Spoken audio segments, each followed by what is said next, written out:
திரு வழக்கறிஞர் வாஞ்சிநாதன் அவர்களை மிக ஏதோ அறிவுபூர்வமானவர்னு நான் நினச்சிருந்தேன் ஃபஸ்ட்டு. ஏன் அப்படி நினச்சிங்க? இல்லை, அவர் ஏதோ மக்களுக்கான போராளி மாதிரி ஏதோ மற்ற விஷயங்களை செய்கிறாரு அப்படின்னு நினச்சிருந்தேன்.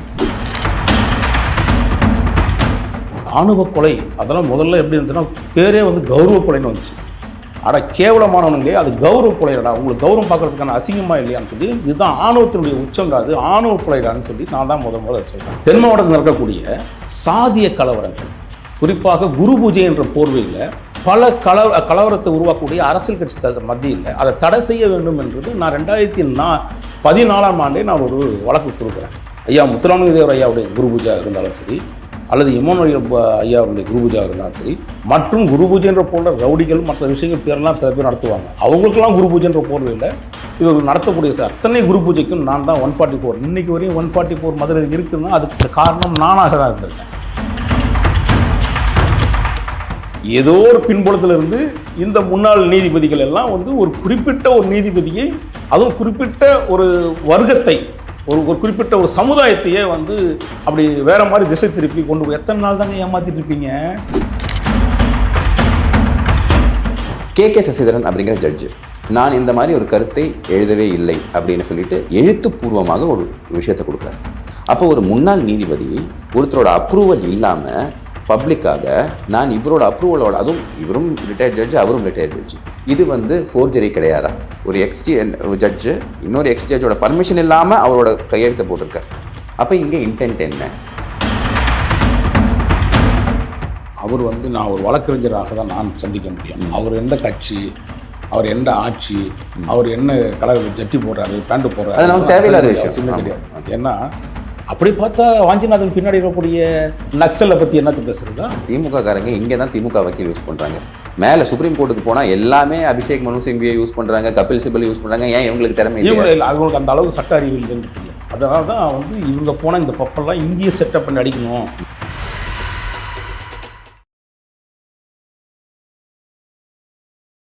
அன்பார்ந்த தமிழ் மக்களுக்கு நெஞ்சார்ந்த வணக்கங்கள். பப்ளிக் இன்ட்ரெஸ்ட் லிட்டிகேஷன், பொதுநல வழக்கு. இப்போ புதுசாக ஒரு டேர்ம் இன்வென்ட் பண்ணப்பட்டிருக்கு ஜுடிஷியரினால, பப்ளிசிட்டி இன்ட்ரெஸ்ட் லிட்டிகேஷன். அதாவது பொதுநல வழக்கு கிடையாது, தன்னலம், தன்னோட சுய விளம்பரத்துக்கு வேண்டி இப்போ நிறைய பேர் வழக்கு போடுறாங்க அப்படிங்கிற ஒரு அப்சர்வேஷன் வந்திருக்கு. இது சுப்ரீம் கோர்ட் இப்போ ரீசெண்டாக கொடுத்துருந்தாங்க. அதே போல் மெட்ராஸ் ஹைகோர்ட்டில் மாண்புமிகு நீதியரசர் வந்து ஒரு தீர்ப்பு கொடுத்துருக்காங்க. அதில் என்ன சொல்லியிருக்காங்க அப்படின்னா, நம்ம முன்னாடி உட்கார்ந்துருக்கக்கூடிய திரு வராகி அவர்கள் கொண்டு வந்திருக்கக்கூடிய இந்த வழக்கு இது பொதுநல வழக்கு இல்லை, பப்ளிசிட்டி இன்ட்ரெஸ்ட் லிட்டிகேஷன், பப்ளிசிட்டிக்கு வேண்டி பண்ண ஒரு லிட்டிகேஷன். அந்த மாதிரி ஒரு வழக்கில் அப்படி என்ன தான் பப்ளிசிட்டி தேடினாரு, இது பொதுநலத்துக்கு இதுக்கு முன்னாடி ஏதாவது பண்ணியிருக்காரா, என்ன அணுகுனாரு, என்ன நடந்தது அப்படிங்கிறத பார்க்குறதுக்கு தான் இன்றைக்கி நம்ம கூட வராகி அவர்கள் நினைச்சிருக்காரு. சார் வணக்கம். வணக்கம் பிரதர். பொதுமக்களுக்கு இந்த உடனே ஒரு டேர்ம் வந்தோன்னா பப்ளிசிட்டி இன்ட்ரெஸ்ட் லிட்டிகேஷன், நம்ம நீதித்துறையை மதிக்கிறோம், நீங்களும் அந்த மாதிரி தான் அப்படின்னு நம்புகிறேன். ஸோ நீதித்துறை மேலே பயங்கரமான நம்பிக்கை, கடைசி நம்பிக்கை ஒரு குடிமகனுக்கு நீதித்துறை தான் அப்படிங்கிறத நம்பக்கூடிய ஆட்கள். அப்படி இருக்கும்போது இந்த ஒரு ஜட்ஜ்மெண்ட் வந்திருக்கு பார்த்தீங்களா? யார் பொதுநல வழக்கு எடுத்து நீதிமன்றம் சென்றாலும் அதில் ஒரு சுயநலம் யார் வேணாலும் கற்பிக்கலாம். ஆனால் இந்த இடத்துல உங்களுக்கு சில ஸ்டேட்மெண்ட்ஸ் எல்லாம் கொடுத்துருக்காங்க. அதாவது 10,000 ரூபா காஸ்ட் இம்போஸ் பண்ணியிருக்காங்க. அதுக்கப்புறம் வி ஆர் நாட் கன்வின்ஸ்ட், எங்களுக்கு வந்து இன்னும் ஊர்ஜிதமாகவில்லை இது ஒரு பொதுநல வழக்கு தான் அப்படிங்கிற மாதிரி ஒரு ஸ்டேட்மெண்ட்டும் இந்த ஜட்ஜ்மெண்ட்டில் வந்திருக்கு. என்ன நடந்தது, என்ன நீங்கள் ப்ரேயர் கொடுத்தீங்க, ஏன் இந்த மாதிரி கமெண்ட்ஸ்? நான் சாமானியுடைய கடைசி ஆயுதம் எதுன்னு கேட்டிங்கன்னா நீதித்துறை. ஏன்னா இன்றைக்கி அரசாங்கத்தில் பல அநீதிகள் நடக்கப்படுது. 1 2ன்னா நம்ம வந்து கூடிட்டு சொல்லலாம். ஒவ்வொரு நாளும் ஒவ்வொரு மணி நேரமும் பார்த்திங்கன்னா அரசாங்கத்தில் சில அதிகாரிகள், சில அமைச்சர்கள், சில அரசியல் தலைவர்கள் பண்ணக்கூடிய அட்ராசிட்டியை எதிர்த்து தான் நம்ம வந்து பொதுநலத்தோடு தான் மக்கள்கிட்ட போராடுவோம். அந்த போராட்டம் என்பது 2 விதமாக இருக்கும். ஒன்று களத்தில் இறங்கி போராடுறது, இன்னொன்று சட்ட போராட்டம். நான் மிகவும் ஒரு 2000க்கு முன்னாடி பார்த்திங்கன்னா நான் வந்து களத்தில் நின்று போராடியிருக்கேன். களத்தில் நின்று போராடி அடிப்படை பிரச்சனைகளுக்காக போராடி சிறைச்சாலைகள் சென்றிருக்கேன். 2004க்கு பிறகு நான் என்ன பண்ணேன்னா, சட்டத்துறையை நம்ம பயன்படுத்துவோம், சட்டத்தில் இல்லாத ஒரு வலிமை என்ன இருக்குது அப்படின்னு நினச்சி தான் முதல்ல ஒரு வழக்கு நான் தோக்குறேன். 2004 ஜஸ்டிஸ் சுபாஷன் ரெட்டி, மிஸ்டர் இப்போ ரிட்டையர்ட் ஆன ஜட்ஜ் சந்துரு அவர்கள் தலைமை நீதிபதியுடைய அமர்வில் நான் ஒரு வழக்கு கொண்டு வரேன். அது என்ன வழக்கு அப்படின்னா, அன்றைய காலகட்டத்தில் 6 மணிக்கு ஒயின் ஷாப்பு திறந்து இரவு முழுக்க முழுக்க 12 மணி 1 மணி வரையும் ஒயின் ஷாப்பு இருக்கும். 6 மணிக்குள்ளே ஒயின் ஷாப் திறந்துருவோம். அடிப்படையாக மக்கள் எங்கே பண்ணுறான்னா, அதாவது வறுமை கோட்டு கீழே உள்ளவர்கள், உழைப்பாளிகள், குறிப்பாக ரிக்ஷா ஓட்டுறவங்க, மூட்டை தூக்குறவங்க, இது போன்ற வறுமையில் உள்ள உச்சத்தில் இருக்கிறவன் ஒரு நாளைக்கு அவன் 350 ரூபா 500 ரூபா சம்பாதிப்பான். அந்த சம்பாதிக்கிறவன் என்ன பண்ணுறான்னா, காலையிலேயே 2 கட்டிங்க போகிறதுக்காக போய் நின்றுறான். 6 மணிக்கெலாம் நான் ஒரு நாள் வாக்கிங் போயிட்டுருக்கேன் தாம்பரம் பகுதியில். ஒரு பள்ளிக்கூடம் ஒட்டின மாதிரியே, பள்ளிக்கூடம் வாசல் ஒட்டின மாதிரியே ஒருத்தர் வந்து ஒயின் ஷாப் நடத்துகிறாங்க. அந்த ஒயின் ஷாப்பில் காலையில் அந்த போர்டு நம்பர் பேர் வச்சுருப்பாங்க. என்ன மணி 7 ஆச்சு இன்னும் ஒயின் ஷாப்பை திறக்கல அப்படின்னு ஒரு யதார்த்தமாக, பிரபா ஒயின் ஷாப் ஓனருங்களா, கடை எப்போ சார் திறப்பீங்கன்ற மாதிரி அவர் வார்த்தை. வாக்கிங் போகும்போது திரும்பி பார்த்தா கடை மூடி இருக்குது. என்னடா ஃபோன் அடிக்கிறேன், யாருக்கு ஃபோன் அடிக்கிறான்னு பார்த்தா இங்கே மேலே நம்பர் இருக்குது, சூப்பர்வைசர் நம்பர் அடிக்கிறார். நான் அதை சிந்திச்சுட்டே வந்து வாக்கிங் முடிச்சுட்டு குளிச்சுட்டு நேராக என்ன பண்ணுறேன்,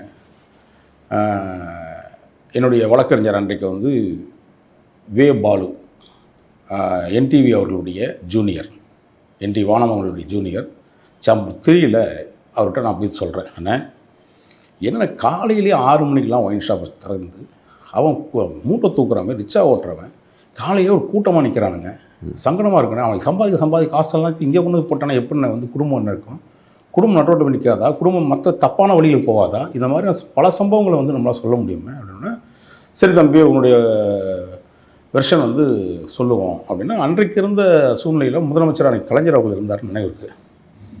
அந்த பீரியடில் தான் நான் வந்து அவருக்கு ஒரு கடிதம் ஒன்று எழுதுகிறேன். இன்றைக்கி இருக்கக்கூடிய முதலமைச்சருடைய தந்தையார், அவருடைய மூத்த மகன், இப்போ இறந்தார் இல்லையா, மூத்த அவர்கள் மிக திறமையான பாடகர். நான் ரொம்ப அவர் பாடலாக ரசிச்சிருக்கேன். நிறைய கச்சேரிகளை சந்தித்து பார்த்துருக்கேன் சின்ன வயதில்.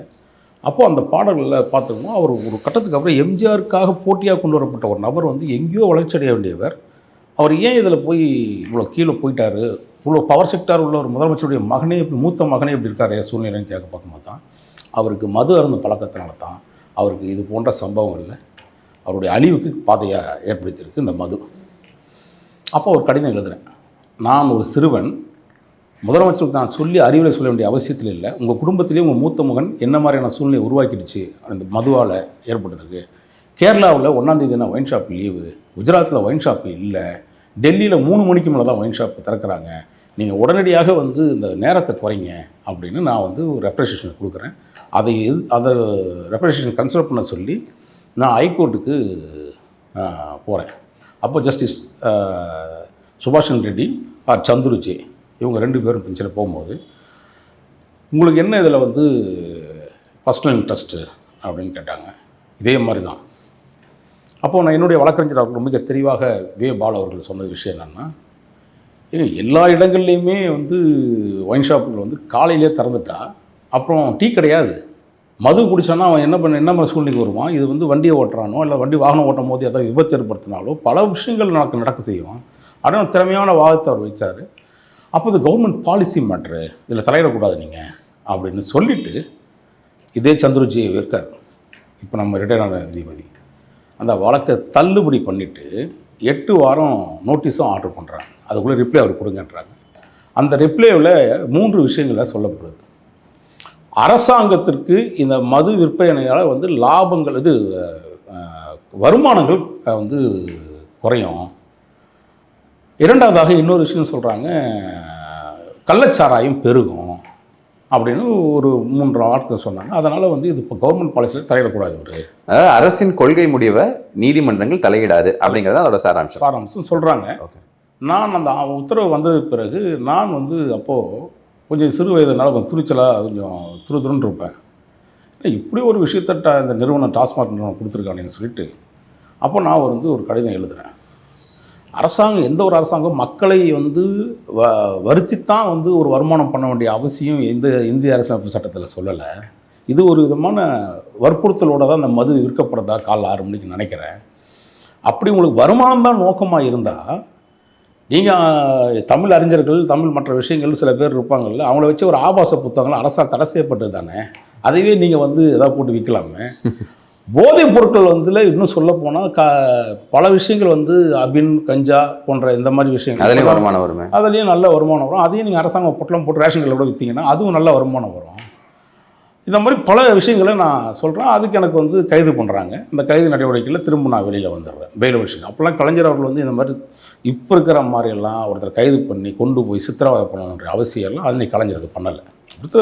ஒருத்தன் போராட்டத்தில் களத்துக்கு வரலாம், அந்த போராட்ட காலத்தில் அவனுக்கு ஒரு சின்ன படிப்பினை தான் அப்படின்னு சொல்லிட்டு அவனை அரெஸ்ட்டு காமிச்சு அவனை வெளியே அனுப்பிச்சிடுவார்.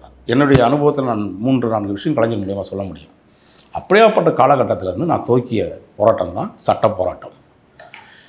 அப்படி வரும்போது ஒவ்வொரு இடங்கள்லையும் நான் இதுவரையும் கிட்டத்தட்ட 200க்கும் மேற்பட்ட, நான் 2004 ஆரம்பித்தேன், 200க்கும் மேற்பட்ட பல வழக்குகளை, அதுவும் சென்சிட்டிவான வழக்குகளை தொடுத்துருக்கேன். 200க்கும் மேற்பட்ட எங்கே மக்கள் நலன் சார்ந்த எங்கே நல்ல ஒரு டைரக்ஷன் ஆர்டர் நீங்கள் வாங்கியிருக்கீங்க? ஒரு 2-3 உதாரணம் சொல்ல முடியுமா? இதை நான் ஏன் கேட்குறேன் அப்படின்னா, அட்வொகேட் வாஞ்சிநாதன் அவர் வந்து அவரோட ஒரு காணொலியை பார்த்தேன். இப்போ உங்கள் மேலே காஸ்ட் இம்போஸ் பண்ணியிருக்காங்க நீதித்துறை அப்படின்னு சொல்லிட்டு அவர் ஒரு ஸ்டேட்மெண்ட் சொல்கிறார். இவர் என்ன பொது நலம் பண்ணியிருக்காரு, என்ன பண்ணியிருக்காரு அப்படிங்கிற ஒரு கேள்வி இருக்குது. ஸோ மக்களின் புரிதலுக்கு வேண்டி, நிறைய பேருக்கு உங்களுக்கு தெரிஞ்சிருக்கும், பட் ஒரு புரிதலுக்கு வேண்டி 1, 2, 3 இந்த 3 விஷயங்கள் டாப் ஆஃப் த லிஸ்ட் இருக்குது அப்படின்னு நீங்கள் எதை சொல்லலாம்? குறிப்பாக நான் வந்து திரு வழக்கறிஞர் வாஞ்சிநாதன் அவர்களை மிக ஏதோ அறிவுபூர்வமானவர்னு நான் நினச்சிருந்தேன் ஃபஸ்ட்டு. ஏன் அப்படி நினச்சிங்க? இல்லை, அவர் ஏதோ மக்களுக்கான போராளி மாதிரியும் ஏதோ மற்ற விஷயங்களை செய்கிறாரு அப்படின்னு நினச்சிருந்தேன். ஓரளவுக்கு எதிராளிகள் என்ன, ஒருத்தர் இப்போ நீங்கள் கார்த்திக் கோபிநாத்னா, கார்த்திக் கோபிநாத் யாருன்னு நீங்கள் கூகுளில் சர்ச் பண்ணால் உங்களோட ஹிஸ்ட்ரி வந்துடும். நல்லதும் வரும், கெட்டதும் வந்துடும். ஓகேங்களா? அப்படி என்னுடைய 2004 துவக்கப்பட்ட ஒரு போராட்டம் என்பது, நான் 2009 மதுரையில் வந்து பிஆர்பின்னு ஒரு கம்பெனி இருந்தது, கனிம வள கொள்ளைகள். சிபிஐ டைரக்ஷன் போனவன் நான். நேற்று அவர் கேட்டார் இல்லையா, அவருக்கு இது சொல்லக்கூடிய வார்த்தை, அவருக்காக சொன்ன ஒரு வார்த்தை, ஒரே ஒரு விஷயத்தை மட்டும் சொல்கிறேன். அந்த வழக்கு துவக்கி வைத்தவன் நான். நான் துவக்கி வைத்ததுக்கு பிறகு கம்யூனிஸ்ட் இயக்கங்கள் வந்தாங்க.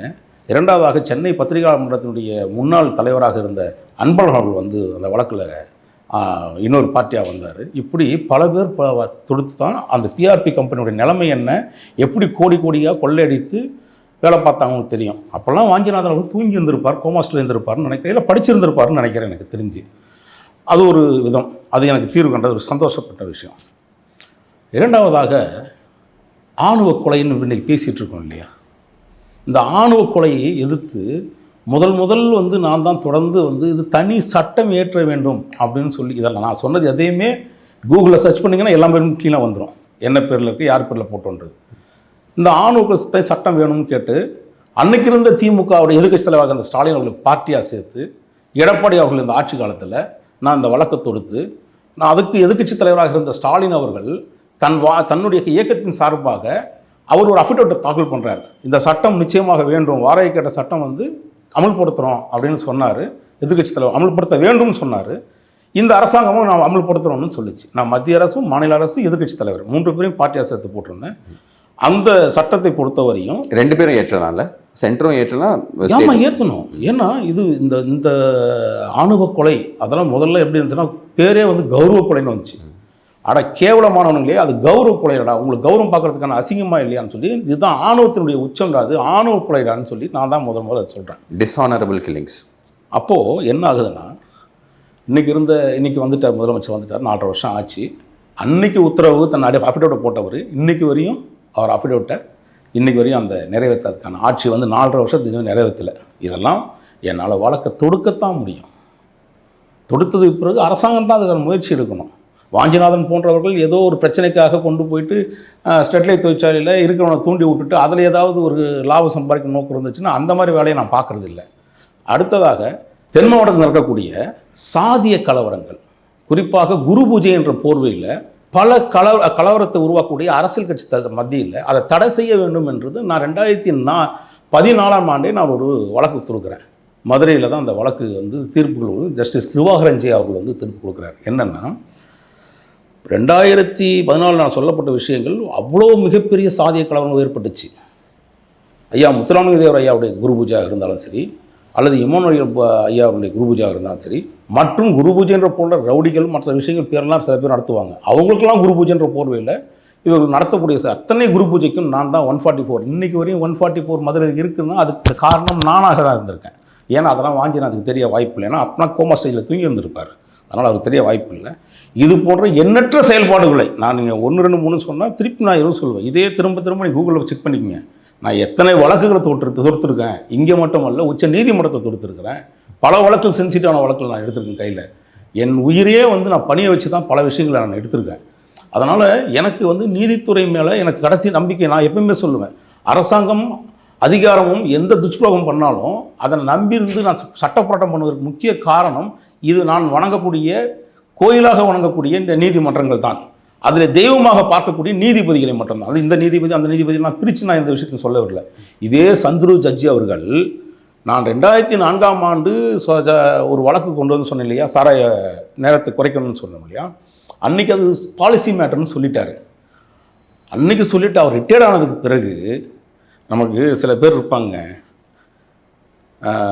சில பேர் ஏழ்மையில் தான் நாங்கள் இருக்கிறோம், ஏழ்மையில் வழியில் தான் நடக்கிறோம்னு சொல்லிட்டு ரிட்டையர்ட் ஆனதுக்கப்புறம் காரை விட்டுட்டு ட்ரெயினில் இருந்து சும்மா சீனை போகிறதுலாம் எனக்கு தெரியாதுங்க. நான் பல பார்த்துட்டேன், புரியுதுங்களா. அந்த சூழ்நிலை என்ன பண்ணுறாருன்னா, ஒரு புத்தகம் எழுதுறாரு, 8லேருந்து 10 பக்கம் இருக்கும் அந்த புத்தகம். யார்? ஜஸ்டிஸ் சந்துரு அவர்கள்.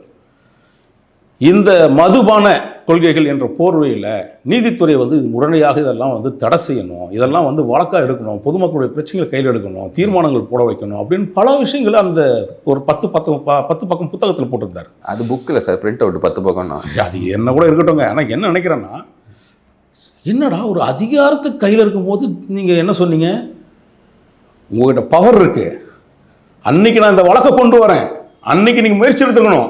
இதே ஜஸ்டிஸ் சந்துரு அவர்கள் என்ன எடுத்துக்கணும், முயற்சி எடுத்துக்கணும். இது சரியான முடிவு, நேரத்தை குறைப்பதற்காகவோ மற்ற வந்து ஏழைப்பாவிகள் ரொம்பவும் கஷ்டப்படுறாங்க சூழ்நிலையில் வந்து பல்வேறு விதமான அந்த குடியினால் ஏற்படக்கூடிய விளைவுகள் வந்து பெருசு இல்லை. இது அவரோட இரட்டை வேடத்தை நீங்கள் ஒரு சிம்பிளான ஒரு எக்ஸாம்பிளில் சொல்லிட்டீங்க. இப்போ இந்த கேஸ்க்குள்ளே நம்ம வருவோம் மிஸ்டர் வராகி. இப்போ என்னென்னா, இந்த ஒரு நீங்கள் நீதித்துறையில் என்ன ப்ரேயர் வச்சிங்க இந்த ஸ்டேட்மெண்ட்ஸ், அதாவது மாண்புமிகு நீதியரசர் கொடுத்துருக்கக்கூடிய அந்த காஸ்ட்டு மற்ற விஷயங்களை பார்க்குறதுக்கு முன்னாடி அந்த ஜட்மெண்ட் காப்பி கூட என்ன ப்ரேயர் நீங்கள் வச்சிங்க? அதாவது குறிப்பாக நான் என்ன சொல்ல வரேன்னா, இந்த வழக்கில் முன்னாள் நீதிபதிகள் justice Chandru, Paranthaman, justice C T Selvam, இது போன்ற 9 பேர் என்னமோ சொன்னாங்க. அப்புறம் அந்த இவங்களே ஒரு லெட்டர் எழுதி கொடுத்தாங்க. அதுக்குள்ளே ஒரு நீதிபதி சொல்லிட்டார், ஐயா நானும் ஒரு லெட்டரே கொடுக்கல, நீ எதுக்கு? சசிதரன் அவர் என்ன சொல்றாருன்னா, நான் லெட்டர் கொடுக்கல, ஒன்றும் கொடுக்கல, நீங்களா என் பேரை யூஸ் பண்ணுறீங்கன்னு சொல்லி அப்போவே அடித்து உடைச்சிட்டாரு. அப்போ இது எல்லாமே ஏதோ ஒரு பின்புலத்தில் இருந்து இந்த முன்னாள் நீதிபதிகள் எல்லாம் வந்து ஒரு குறிப்பிட்ட ஒரு நீதிபதியை, அதுவும் குறிப்பிட்ட ஒரு வர்க்கத்தை, ஒரு குறிப்பிட்ட ஒரு சமுதாயத்தையே வந்து அப்படி வேற மாதிரி திசை திருப்பி கொண்டு போய் எத்தனை நாள் தாங்க ஏமாத்திட்டு இருப்பீங்க? ஏற்கனவே அரசியல் கட்சிகள் ஒரு விஷயத்தை கொண்டு வந்தாங்க. இந்த திராவிட, நான் திருப்பி உங்ககிட்ட இந்த கேள்வியை இன்னும் கொஞ்சம் தெளிவாக கேட்க விரும்புகிறேன். அதாவது நீதிமன்றத்தை அணுகி நீங்கள் என்ன ஒரு கோரிக்கை வச்சிங்க? அதாவது இந்த லெட்டர் இந்த நீதிபதிகள்லாம் அமைச்சிருக்காங்க, இந்த ரிட்டையர்ட் நீதிபதிகள்லாம் ஆன்கோயிங் ஜுடிஷியல் ப்ராசஸ் பற்றி பேசக்கூடாது, ஒரு தடை போடணும் அப்படிங்கிறதான உங்களோட ப்ரேயர்? பேசக்கூடாதுன்னு சொல்கிறத விட இவர்கள் சட்டத்தை தன்னோட கையில் எடுத்துக்கிட்டு தனக்கு சாதகமாக வரக்கூடிய தீர்ப்புகளை தனக்கு பக்கமாக மாற்றிக்கிறதாகவும், தனக்கு எதிராக வர தீர்ப்புகளை வந்து இவங்க வேற மாதிரி நீதிபதிகளை மிரட்டல் தோணியில் பல விஷயங்களை மாற்றுறதாக தான் என்னுடைய ப்ரேயர். ஆக்சுவலாக ஒரிஜினல் ப்ரேயர். நீங்கள் நீதிமன்றத்திட்ட என்ன நாடுறீங்க? மேண்டமஸாக என்ன சொல்ல விரும்புறீங்க? இல்லை, இது போன்ற சம்பவங்கள் நீங்கள் பேசிக்காக நீங்களே சூமோட்டாக எடுத்து பண்ண வேண்டிய விஷயம் இது. ஆல்ரெடி அவங்க என்ன சொல்கிறாங்கன்னா, ஜஸ்டிஸ் வந்து சீஃப் ஜஸ்டிஸ் வந்து அவர் என்ன நினச்சிருக்காருன்னா, ஏற்கனவே அந்த ஜஸ்டிஸ் அவர்கள் ஜிஆர் சுவாமிநாதன் அவருடைய வழக்கு இங்கே தலைமை நீதிபதிக்கு வந்துடுச்சு. நான் அன்றைக்கி அவர்கிட்ட மென்ஷன் தான் பண்ணுறோம். நான் 15 நாளுக்கு முன்னாடி அவர் மென்ஷன் பண்ணி இந்த மாதிரியான சுச்சுவேஷன் இருக்குதுன்னு சொல்ல வந்தேன். சரி, ரெகுலரில் வாங்கன்னு அவர் தான் சொல்கிறார். ரெகுலராக வாங்க, ஃபைல் பண்ணி கொண்டு வாங்கினா அதுக்காக 5 நாள் வெயிட் பண்ணி தான் அந்த கேஸையே கொண்டு வரோம். இல்லை, அன்றைக்கே சொல்லியிருக்கலாம், இதெல்லாம் ஒன்றும் பேசுறதுக்கு வேலையே கிடையாது, நாங்கள் பார்த்துக்குறோம் அப்படின்னு சொல்லியிருக்கலாம். ஏன்னா ஜுடிஷியல் ஜட்ஜை பற்றி இந்த மாதிரி கிரிட்டிசைஸ் பண்ணுறான். நாளைக்கு நடக்க போகிற ஜட்ஜை பற்றி இன்றைக்கி நடக்கிற இந்த ஜட்ஜுக்கு நடக்கிற விஷயம் தான் நாளைக்கு இன்னொரு நீதிபதிக்கு நடக்கும். இதில் நமக்கு ஒரு பார்வை இருக்குது சார். என்னென்னா, இப்போ நீங்கள் சொல்லியிருக்கீங்க இந்த மாதிரி ரிட்டையர்ட் ஜட்ஜஸ் எல்லாம் ஒரு லெட்டர் எழுதியிருக்காங்க, இந்த மாதிரி ஒரு கருத்து ஆன்கோயிங் ஜுடிஷியல் ப்ராசஸை பற்றி பேசக்கூடாதுன்னு. இப்போ இதில் ஒரு முக்கியமான அம்சத்தை நீங்கள் விட்டுட்டீங்களோ அப்படிங்கிற ஒரு சந்தேகம் எனக்கு இருக்குது. என்னன்னு சொல்கிறேன்னா, கே சசிதரன் அப்படிங்கிற ஜட்ஜு நான் இந்த மாதிரி ஒரு கருத்தை எழுதவே இல்லை அப்படின்னு சொல்லிட்டு எழுத்துப்பூர்வமாக ஒரு விஷயத்தை கொடுக்குறாரு. அப்போ ஒரு முன்னாள் நீதிபதி ஒருத்தரோட அப்ரூவல் இல்லாமல் பப்ளிக்காக நான் இவரோட அப்ரூவலோட, அதுவும் இவரும் ரிட்டையர்ட் ஜட்ஜு அவரும் ரிட்டையர்ட் ஜட்ஜு, இது ஃபோர்ஜரி கிடையாதா? அப்போ ஒரு முன்னாள் நீதிபதி இந்த மாதிரி ஃபோர்ஜரி இன்டென்ட்டோட ஒரு விஷயத்தை பண்ணியிருக்காரு அப்படிங்கிறத நீங்க நீதிமன்றத்தில் சமர்ப்பிச்சீங்க. அஃபிடேவிட்ல இருக்கு, கொடுத்துருக்கேனே, அந்த கடிதத்தோட கொடுத்துருக்கேன் அஃபிடேவிட்ல. நான் உங்களுக்கு திரும்ப அனுப்புறேன். நான் பார்த்தேன். பட் ஆனா அங்க என்ன சொல்ல வர்றாருன்னா, இந்த பிரேயர் இன்னும் கொஞ்சம் பெட்டரா இருந்திருக்காமோ அப்படிங்கிற ஒரு நம்ம ஒரு விஷயத்தை குறிப்பிட்டு நம்ம வந்து பக்கமா எழுதுறதுனா எழுதிட்டே போகலாம். ஒரு நீதிபதிக்கு வந்து குறிப்பிட்ட ஒரு செக்டாருக்குள்ள ஒரு 10லேருந்து ஒரு 5லேருந்து 8 10 பக்கம் வரைக்கும் தான் நம்ம பண்ணாங்க. நான் சொல்றேன் அது கூட தேவையில்லை, வெறும் இந்த 2 பாயிண்ட் மட்டும். ஏன்னா இப்போ இந்த விஷயம் நடந்துருச்சு, இதை நான் சொல்றதுக்கும் ஒரு காரணம் இருக்கு வராய் சார். இப்போ நீங்க வந்து மேல்முறையீடு பண்ண வாய்ப்புகள் இருக்கு, நிச்சயமாக நீங்க கண்டிப்பா பண்ணுவீங்கன்னு எனக்கு தெரியும். பண்ணும்போது இந்த 2 விஷயம், ஏன்னா ஒரு ஜட்ஜு இன்னொரு ஜட்ஜோட பர்மிஷன் இல்லாம அவரோட கையெழுத்தை போட்டிருக்காரு. அப்போ இங்க இன்டென்ட் என்ன? ஏன்னா குஜராத்தில் இப்போ ஒரு அட்வொகேட்டுக்கு வந்து கண்டெம்ட் ஆஃப் கோர்ட் இஷ்யூ பண்ணியிருக்காங்க, தேவையில்லாமல் ஜுடிஷியல் ப்ராசஸில் இன்டர்வியூன் ஆகிறதுக்கு. அதே மாதிரி சுப்ரீம் கோர்ட்டும் இப்போ ரீசெண்டாக ஒரு கண்டெம்ட்டை இனிஷியேட் பண்ணியிருக்கு. So grounds are good. ஆனால் அதை நம்ம உச்சநீதிமன்றத்தை கொண்டு போகும்போது இந்த விஷயங்களையும் சொல்லணுமோ அப்படிங்கிறதா எங்களோட ஒரு இல்லை. கண்டிப்பாக வந்து அதில் ஏதாவது விடுபட்டு இருந்ததுன்னா என்னுடைய வழக்கறிஞர் மூலமாக நான் ஜிஎஸ் மணின்னு சொல்லிட்டு ஒரு வழக்கறிஞர், அதை அவரையுமே வந்து இவர் வந்து பொலிட்டிக்கல் கலர் கொடுத்துருக்காரு. நான் சொல்கிறது என்னென்னா, அவர் வந்து நான் ஒரு வழக்கறிஞராக தான் நான் சந்திக்க முடியும். அவர் எந்த கட்சி, அவர் எந்த ஆட்சி, அவர் என்ன கலர் ஜட்டி போடுறாரு, பேண்ட் போடுறாரு, தேவையில்லாத விஷயமே கிடையாது. ஏன்னா அப்படி பார்த்தா வாஞ்சிநாதன் பின்னாடி இருக்கக்கூடிய நக்சலை பற்றி என்னத்தை பேசுறதா பேசலாம்னு சொன்னால் பேசுவேன் நானும். இவருக்கு பின்னாடி எந்த நக்சல்கள் வந்து உருவாக்குறாங்க, அவர் பின்னாடி இருந்து எந்த அரசியல் கட்சிகள் வந்து இவருக்கு வழிமுறைகளை வகுத்து கொடுக்குறாங்க, சில லாபகரமான விஷயங்களை என்ன பண்ணித்தராங்கன்னு வரையும் நான் அதை சொல்ல முடியும். எனக்கு அது தேவையில்லை, தனிப்பட்ட ஒரு மனிதனுடைய பிரச்சனை. ஏன்னா அவரோட சூழ்நிலையில் ஒரு மாதிரி இருப்பேன். நான் வந்து தேசப்பற்று உள்ளவன், இந்த நாடு நல்லா இருக்கணும்னு நினைக்கிற ஒரு எண்ணத்தை உள்ளவன். நீங்கள் இந்த நாடு நாசமாக போகணுன்ற எண்ணத்தில் தான் நீங்கள் பல சூழ்நிலைகளை, பல தொழிற்சாலைகளை, பல விஷயங்களை நீங்கள் வந்து மக்களுடைய நலன் சார்ந்த விஷயம் நினச்சிக்கிட்டு அதை எதிர்த்து போராடி அதில் ஒரு பலன் பெறக்கூடியது தான் வாஞ்சிநாதன் அவர்கள். நான் அதை விரும்புவதில்லை. எனக்கு ஒரு வழக்கறிஞருடைய அவருடைய ஆதி மூலம்னாலும் நான் விசாரிக்க முடியாது. புரியுது. ஏன்னா அவர் என்னை பொறுத்தவரையும் பல பொதுநல வழக்குகளை ஜிஎஸ் மணி அவர்கள் உச்சநீதிமன்றத்திலேயோ உயர்நீதிமன்றத்திலேயோ, ஏன் இன்னும் சொல்ல போனால் 15 ஆண்டு காலமாக அவர் நான் தொடர்ந்து பயணித்து வரேன். அவர்கிட்ட போய் நீங்கள் ஜிஜேபி தானே, நீங்கள் ஏடிஎம்கே தானே, டிஎம்கேனா அப்படி பார்த்தா இவர்களுக்கு பின்னாடி இருக்கக்கூடிய அவர்கள் எத்தனை பேர் இருக்காங்க? ஏன் காங்கிரஸ் இயக்கத்தில் மிகப்பெரிய ஆட்கள்லாம் இருக்காங்க இல்லையா? கபில் சிபல்லாம் எங்கேருந்து வந்தார்?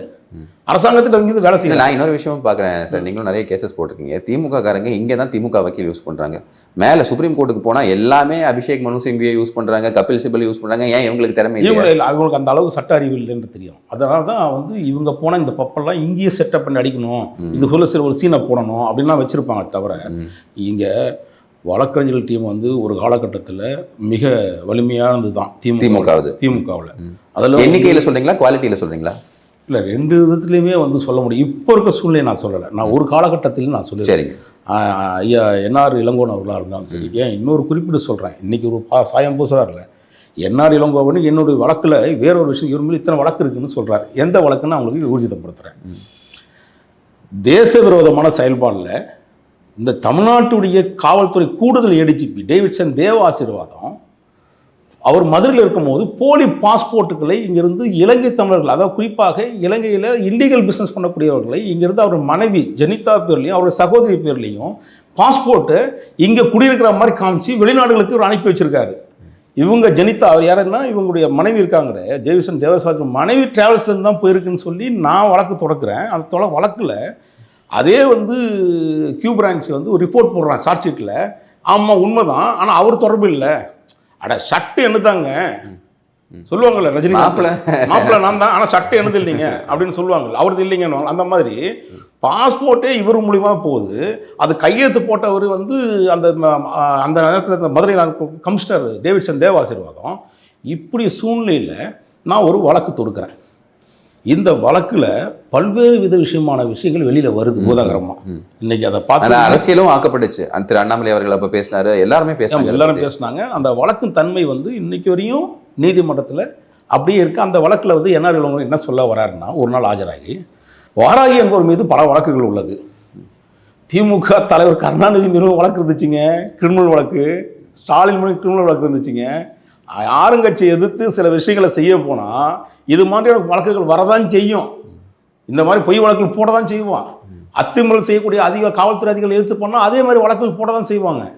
அப்போது அதை வந்து சொன்னார். நான் அப்போது என் வழக்கறிஞர் மூலமாக அப்போ விஜயேந்திரன் என்னுடைய வழக்கறிஞர் அவர்கிட்ட சொன்னேன், என்ஆர் இளங்கோவன் அவருடைய அண்ணன் பையன் ஒரு வந்து ஸ்விம்மிங் பூலில் பத்மசாஸ்திரி ஸ்கூலில் வந்து இறந்து போயிட்டார். ஆமாம், இறந்து போனது உடனே அவர் நீதிமன்றத்துக்கு போல இது இல்லீகலாக வந்து கட்டப்பட்ட ஒரு ஸ்விம்மிங் பூலு, உடனடியாக ஆய்வு பண்ணி இதுக்காக நடவடிக்கை எடுக்கப்படணும் அப்படின்னு சொல்லி நான் நீதிமன்றத்துக்கு போனேன். என்ஆர் இளங்கோவன் போல அன்னைக்கு அதே என்ஆர் இளங்கோவன் அவர்கள் என்கிட்ட வந்து ஹைகோர்ட்டில் சொல்கிறாரு, தம்பி எனக்கு உங்கள் மேலே பார்த்தா ஒரு பாசம் இருக்குது தம்பி, ரொம்ப எங்களுடைய எமோஷனலே எங்களோட வழியை அந்த சூழ்நிலை இருக்கும்போது நீங்கள் உள்ளே வந்து ஒரு பொதுநல வழக்கு தொடுத்தீங்க. அதெல்லாம் கோர்ட்டுக்கு வெளியே நல்லா தான் பேசுவாங்க.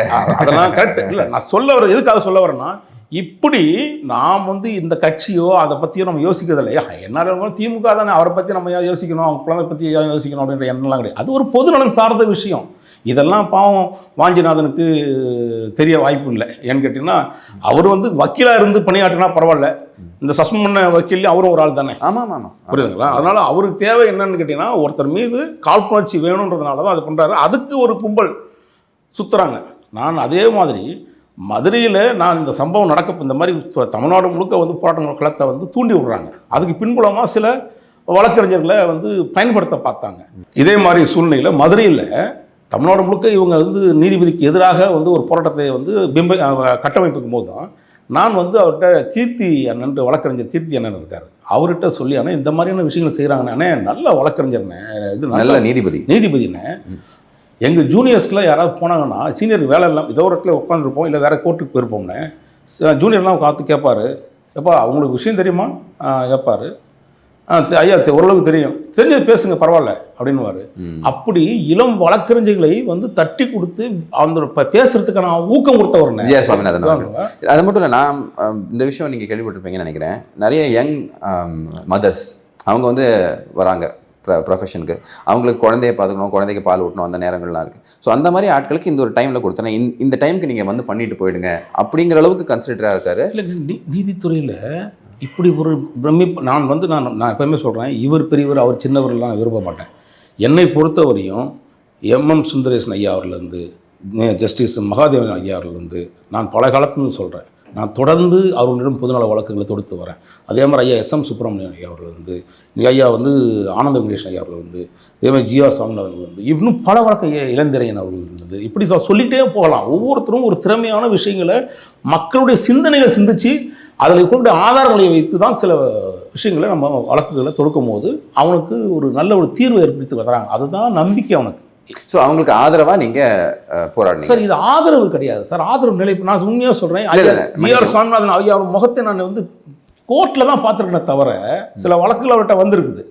ஆனால் என்ன யாருன்னு பர்சனலாக அவர் தெரியாது, அவர் யாருன்னு எனக்கு தெரியும். ஓகேங்களா? இல்லை, அவருக்கு எதிராக போராடுறாங்க, அவருக்கு ஆதரவா நீங்க நான் ஒரு போராட்ட காலத்தை ஸ்டார்ட் பண்றேன். மதுரையில் ஸ்டார்ட் பண்ணோம், திருநெல்வேலியில் ஸ்டார்ட் பண்றாங்க. ஓகே, எப்படி தமிழ்நாடு முழுக்க மறுபடியும் அவருக்கு ஆதரவாக, ஏன்னா அவர் இளம் வழக்கறிஞர்கள் மட்டுமல்ல, நல்லது ஒரு தீர்ப்பை கொடுக்குறாரு, ஒரு வித்தியாசமான ஒரு சில சூழ்நிலைகளை எடுத்து சொல்றாரு, அவர் ஒரு கோணங்களை பார்க்குறாரு, விசாரணை கோணங்களை.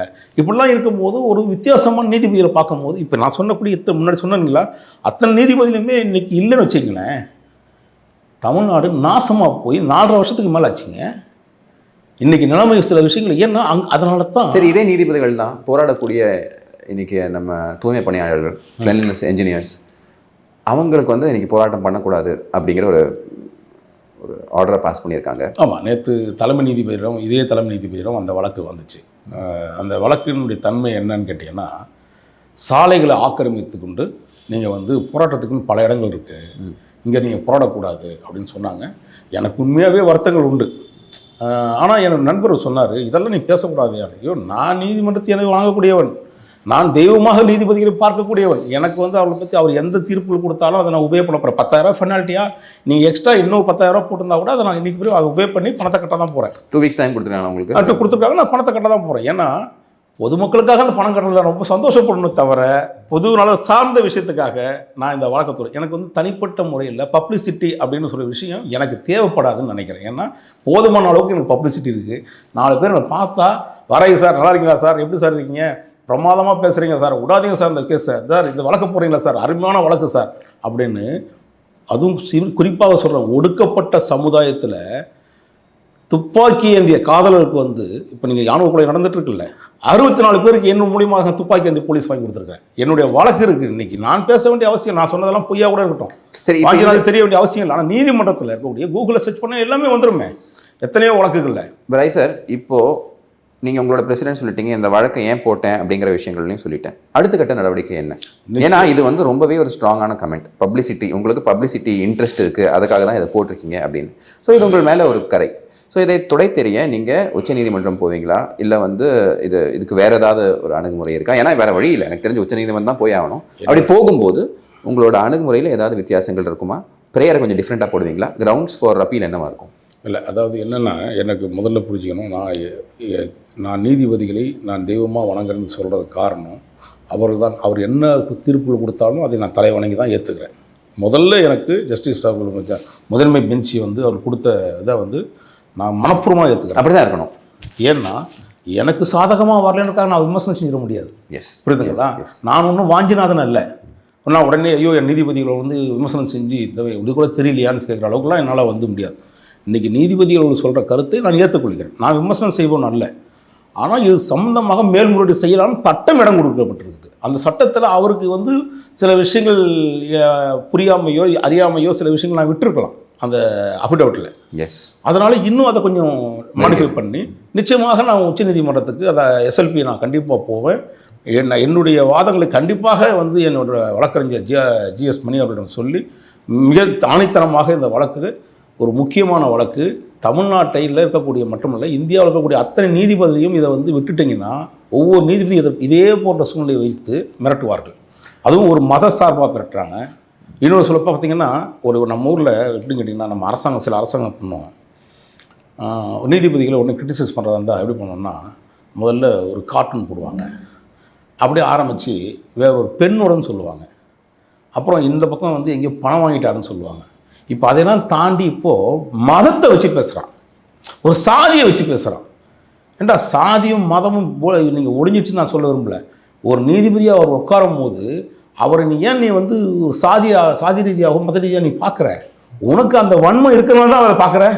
உனக்கு சாதகம் அதே நான் சொல்கிறேன். இதே வாஞ்சிநாதன் அவர்களுக்கு ஸ்டெர்லைட் தொழிற்சாலையில் ஏற்பட்ட அவர் வழக்கறிஞராக இருக்கும்போது இவர் தான் பெயில் வாங்கி தராங்க. அன்னைக்கு அவர் இடிக்கப்பட்டுச்சு.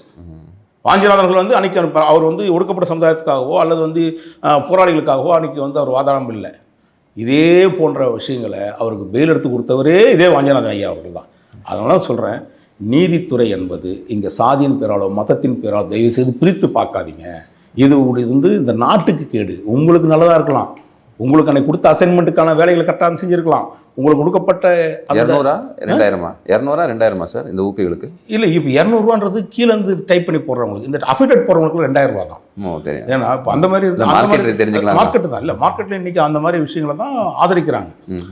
இது மட்டும் இல்லை, இந்த முன்னாள் நீதிபதிகளுடைய விஷயங்களில் நீங்களாம் யோசிச்சு பாருங்கள். ஏற்கனவே வந்து பல கமிஷனில் இவங்க வந்து அப்பாயின்மெண்ட் ஆகுறாங்க. நான் கமிஷன்னா அப்பாயின்மெண்ட் தானே சொல்கிறேன், ஆணையத்தை சொல்கிறாங்க. ஐயா நீங்கள் தப்பாக எடுத்துக்க போகிறீங்க. வாஞ்சிநாதன் வந்து ஒரு குறுகிய இயக்கத்துக்குள்ளே ஒரு குறுகிய இதுக்குள்ளே அடங்கியிருக்கிறதுனால அவர் தெரிய வாய்ப்பு இல்லை. பரவாயில்ல, எனக்கு அவரை பற்றி என்ன விமர்சனம் பண்ண, ஏன்னா அவர் விமர்சனத்தையெல்லாம் கேட்குற அளவுக்குலாம் ஒன்றும் பெருசாக கடவுள் நமக்கு கொடுக்கல. நம்ம என்றைக்கும் எவ்வளோ பெரிய பிரச்சனை வந்தாலும் பொதுமக்களுடைய பிரச்சனைக்கு போராடுறதுக்கு கடவுள் எனக்கு கொடுக்குற மிகப்பெரிய கிஃப்ட்னா தைரியம் தன்னம்பிக்கை மட்டும்தான். ஆனால் இந்த மாதிரியான நீதித்துறைகளை கொச்சைப்படுத்துவதும் அவர்களை வந்து கேவலப்படுத்துவதும் அவரை கிரிட்டிசைஸ் பண்ணுற போர்வையில் அவர் மத ரீதியாக சாதி ரீதியாக பிரித்து பார்ப்பதும் மக்கள்கிட்ட கொண்டு போய் இன்னுமே சேர்க்க முடியாதுங்க. நீங்கள் எடுத்து ஓட் பேங்க், நீங்கள் ஒன்றும் இல்லை, ஒரு ஓட் பேங்க் வைக்கங்க. ஒரு சின்ன இதில் ஜஸ்டிஸ் இருக்கக்கூடிய 5-6 நீதிபதிகள் இன்றைக்கி அவங்க இல்லைன்னா நீதித்துறையில் என்ன நடந்திருக்குன்னு நினச்சிக்கிறீங்க? அருமை சார், இத்தனை நேரம் உங்களோட கருத்துக்களை வந்து பகிர்ந்ததுக்கு ரொம்பவே நன்றி. பொதுமக்களே, கொஞ்ச நாளைக்கு முன்னாடி மார்க்கண்டேய கட்ஜு அப்படின்னு ஒரு சுப்ரீம் கோர்ட் ஜட்ஜ் இருந்தார். அவரோட சில கமெண்ட்ஸ் ஒரு ரேப் கேஸில் ரொம்பவே மோசமாக இருக்குது அப்படின்னு சொல்லிட்டு ரஞ்சன் கோகாய் அப்போத்த நீதிபதி அவர் வந்து கண்டெம்ட் இனிஷியேட் பண்ணிவிட்டு அவர் என்ன சொல்லியிருந்தாரா, ஒரு சின்ன அப்பாலஜி டெண்டர் பண்ணியிருந்தா we would not have initiated contempt அப்படின்னு சொல்லியிருந்தார். ஸோ ரிட்டையர்ட் நீதிபதிகளுக்கும் நீதிபதிகள் போன்றவே ஒரு பொறுப்பு இருக்குது.